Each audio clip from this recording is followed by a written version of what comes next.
विषय फिर से मैं एवेंजर्स ब्लॉग में स्वागत करता हूँ। एक बहुत महत्वपूर्ण विषय पर बात करेंगे, यीशु में सच्चा प्रेम और उसकी चुनौतियाँ। तो आज की दुनिया में लोग प्रेम केवल भावनाओं या आकर्षण से जोड़ते हैं, लेकिन बाइबल हमें सिखाते हैं कि सच्चा प्रेम केवल एक भावना नहीं बल्कि एक निर्णय, त्याग और समर्पण है।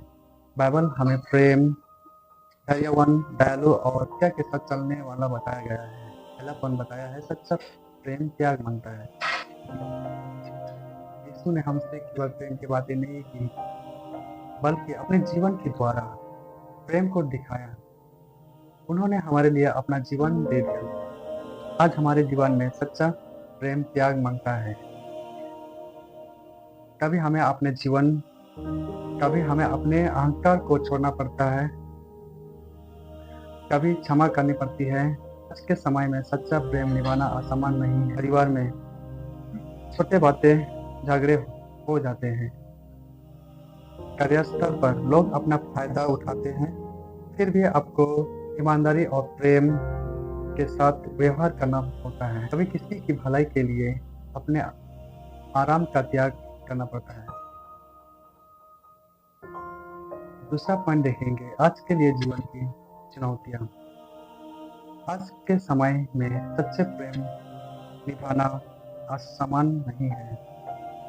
इससे सच्चा प्रेम कमजोर हो पड़ता जाता है। यीशु हमें सिखाते हैं। तीसरा पॉइंट, यीशु हमें क्या सिखाते हैं? यीशु कहता है, यदि उनसे प्रेम करते हैं तो हमें उनकी आज्ञाओं का पालन करना चाहिए। प्रेम केवल शब्दों में नहीं बल्कि हमारे कार्यों के में, दोस्ती में कभी विश्वास टूट जाता है, फिर भी परमेश्वर हमें क्षमा करना और प्रेम बनाए रखना सिखाते हैं।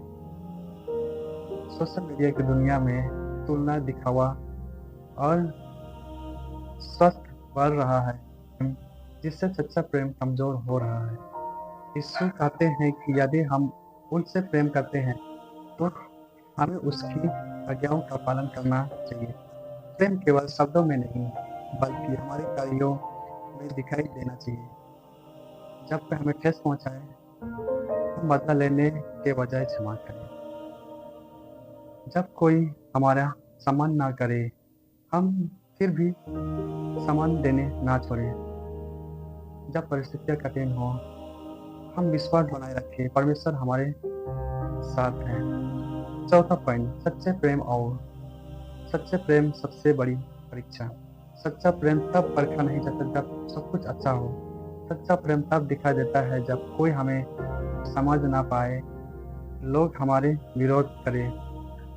यदि हम यीशु जैसे प्रेम करना चाहते हैं तो उसके साथ चलना होगा। सच्चा प्रेम आसान नहीं है, लेकिन परमेश्वर हमें शक्ति देता है कि हम प्रेम, धैर्य, क्षमा और सच्चाई के साथ जीवन जी सकें।